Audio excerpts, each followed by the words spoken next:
ও জীবনে বিদেশে যেতে পারবে না, কারণ ওর নামে হাফিজের থানায় একটা মামলা আছে। কৌশিক জাভেদ কিবোর্ডিস্ট, উনি যেটা ওনার ভাষার মধ্যে যেটা বললো যে কৌশিক জাভেদ হচ্ছে তার দ্বিতীয় জামাই ছিল।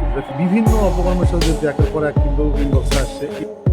আমি এক ভুল বারবার করি না, কিন্তু ঘুরিয়ে ঘুরিয়ে সেই এক ভুল শতবার করি।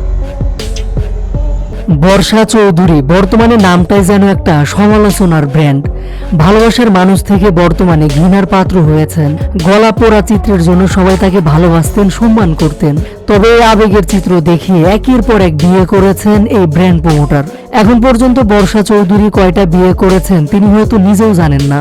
বর্তমানে একের পর এক বেরিয়ে আসছে তার বিয়ের নানা তথ্য।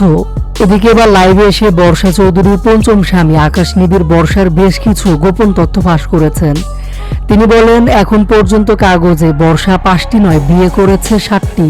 আর কাগজের বাইরে যে কয়টা বিয়ে করেছে আল্লাহই ভালো জানে। আর বর্ষা চৌধুরী তার আসল নাম নয়, অরিজিনাল নাম সোমা আক্তার। নারায়ণগঞ্জ তারব পৌরসভার রসুলপুর বাজার থেকে আইসা এখন ঢাকাইয়া হয়ে গেল। বাবা ছিলেন যাত্রাবাড়ি আড়তের বাজারে সবজি বিক্রেতা। প্রতিটা বিয়ে আর সম্পর্কে জড়ানোর আগে ছেলেদের সিম্পিতি পাওয়ার জন্য তিনি এই মারা যাবার নাটক করেন। এদিকে শোনা যাচ্ছিল দুবাই পালিয়ে সেখান থেকে মুন্না খানের কাছে কাতারে যাচ্ছে বর্ষা চৌধুরী।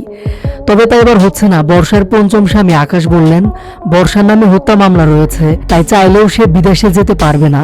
লাইভে আকাশ বলেন, লিস্টের বাইরে কৌশিক জাভেদ ছিলেন বর্ষা চৌধুরীর দ্বিতীয় স্বামী। আমি এখন কৌশিক জাভেদকে খুঁজে বের করার চেষ্টা করছি। আকাশ নিবিড় আরো বলেন, একটা মানুষ এত মিথ্যা বলতে পারে? আমি কখনো তাকে ক্ষমা করব না। বর্ষার এই পঞ্চম স্বামী আরো বলেন, বিভিন্ন অপরাধের সাথে জড়িত বর্ষা। একটু অপেক্ষা করেন, একে একে ওর পর্দা ফাঁস করে দেব।